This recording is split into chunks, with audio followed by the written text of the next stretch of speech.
سب سے پہلے تو جزاک اللہ خیر کہ آپ نے مجھے بلایا اور مجھ سے یہ سوال کیا اور ایک اپرچونٹی دی کہ میں لوگوں تک یہ بات کو پہنچا سکوں، کیونکہ اکثر و بیشتر کا یہ سوال ہوتا ہے کہ دیکھیے ہم اکثر و بیشتر لوگ یہ سوال کرتے ہیں کہ نماز میں ہمیں سکون نہیں ملتا، یا اکثر و بیشتر کا سوال تو نہیں ہے لیکن ایک سوال ہے کہ کیا وجہ ہے کہ کچھ لوگوں کو نماز میں سکون نہیں ملتا، یا نماز سے وہ ان کو وہ ایک ڈیپ فیلنگ نہیں آتی جس کی وجہ سے وہ یہ کہہ سکے کہ نماز میری زندگی میں ایک افیکٹ کریٹ کر رہی ہے۔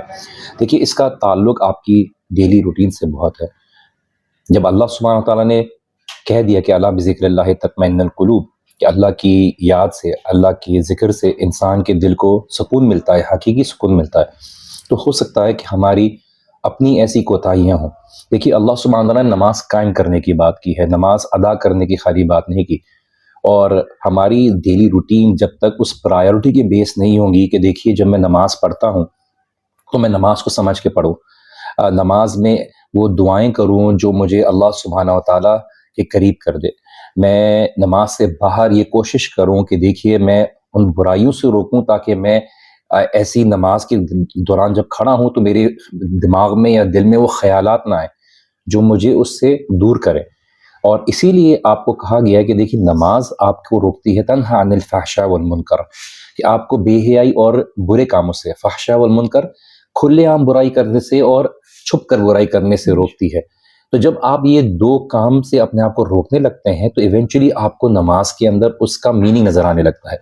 آپ سورہ فاتحہ سمجھ کے دیکھیے، سورہ فاتحہ میں چھوٹی سی چیز ہے کہ الحمد کے معنی سمجھ کے دیکھیے کہ اللہ سبحانہ تعالیٰ کا شکر ادا کرنا ہے اس کے اندر، اور اللہ سبحانہ تعالیٰ کی تعریف ہے۔ جب میں یہ سوچوں گا کہ اللہ سبحانہ تعالیٰ نے مجھے کتنا کچھ دیا ہے، نہ کہ مجھے کیا نہیں دیا ہے، اور میں اللہ تعالیٰ کی بڑائی کے بارے میں خیال کروں گا، اپنے دماغ کو لگاؤں گا، آٹومیٹکلی میری نماز کے اندر جو الحمدللہ نکلے گا اس کے اندر ایک فرق ہوگا۔ ہم چونکہ کوشش نہیں کرتے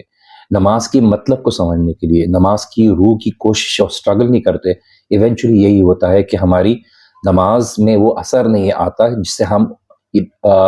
کہہ سکتے ہیں کہ جو ہے کہ شاید مجھے اللہ تعالیٰ کے ساتھ تعلق بلڈ کرنے کے لیے ایک سٹرگل محسوس ہو رہی ہے۔ اس لیے ابن عباس رضی اللہ عنہ نے بات کہی کہ دو لوگ نہ برابر میں نماز پڑھتے ہیں لیکن دونوں کے بیچ میں زمین اور آسمان کا فرق ہو جاتا ہے، ان کی خشوع کی وجہ سے،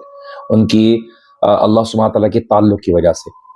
تو اپنے دلوں کو کے اندر وہ چیزیں داخل ہونے سے بچائیے، اور یہ ایک کانسٹنٹ سٹرگل ہے،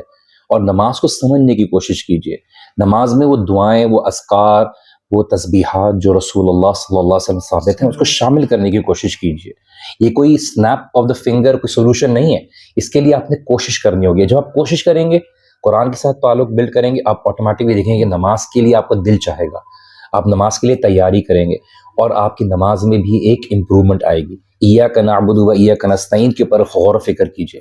آپ کو خود ہی محسوس ہوگا کہ اب میرا اللہ سبحانہ تعالیٰ سے تعلق ایک قدم، دو قدم، تین قدم آگے بڑھ گیا ہے، اور یہی قدم اٹھانے سے انسان جو ہے نماز میں بہتری لے کر آتا ہے۔